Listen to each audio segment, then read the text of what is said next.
ഏറ്റുമാനൂർ പടിഞ്ഞാറേനട കുടിവെള്ള പദ്ധതിയുടെ പ്രധാന പൈപ്പുകൾ സാമൂഹ്യവിരുദ്ധർ രാത്രിയിൽ തകർത്തു. ഏറ്റുമാനൂർ GP റോഡിന്റെ മധ്യഭാഗത്തുള്ള കലുങ്കിനോട് ചേർന്ന ഭാഗത്താണ് പൈപ്പ് ലൈൻ പൊട്ടിച്ച നിലയിൽ കണ്ടെത്തിയത്.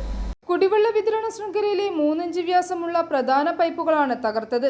ഇതേ തുടർന്ന് പ്രദേശത്തെ വീടുകളിലേക്കുള്ള കുടിവെള്ള വിതരണം പൂർണ്ണമായും നിലച്ചു.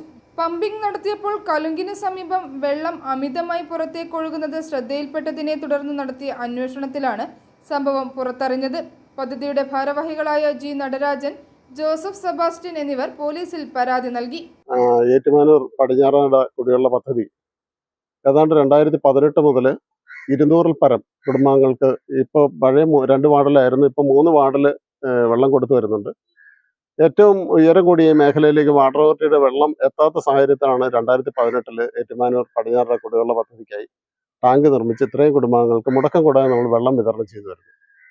എന്നാൽ ഈ പദ്ധതിക്കെതിരെ ചില വ്യക്തികൾ ഒരു കുപ്രചരണങ്ങൾ നടത്തുകയും ചില വ്യാജ പരാതികൾ ഉന്നയിച്ചും എല്ലാം പോയിരുന്നെങ്കിൽ അതെല്ലാം ബഹുമാനപ്പെട്ട അതിൻ്റെ നീതി ഉദ്യോഗസ്ഥരെ കണ്ടെത്തി ആ പരാതികൾ കഴമ്പില്ല എന്ന് പറഞ്ഞ് തള്ളിക്കളയുകയും ചെയ്തിട്ടുള്ളതാണ്.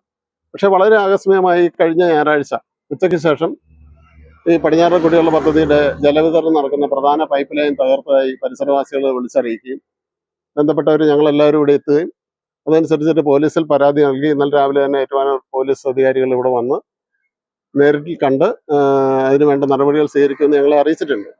പക്ഷേ ഞങ്ങൾക്ക് ഏറ്റവും വലിയൊരു പ്രതിസന്ധി ഉണ്ടായിട്ടുള്ളത് ഇത്രയും അധികം വീടുകളിലേക്ക് ഏതാണ്ട് ഒരു 70% ആശ്രയിക്കുന്ന ഒരു പദ്ധതിയാണ്. ഈ പദ്ധതി നിശ്ചലമാക്കിക്കൊണ്ട് ആളുകളുടെ കുടിവെള്ളം മുട്ടിക്കുക എന്നുള്ളത് വളരെ ജനദ്രോഹപരമായ ഒരു നടപടിയാണ്.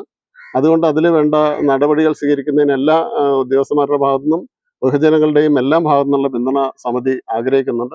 കുറ്റക്കാർക്കെതിരെ ശക്തമായ നടപടി സ്വീകരിക്കണമെന്ന് ഭാരവാഹികൾ ആവശ്യപ്പെടുകയും പോലീസ് അന്വേഷണം ആരംഭിക്കുകയും ചെയ്തു. i4 news, Ettumanoor.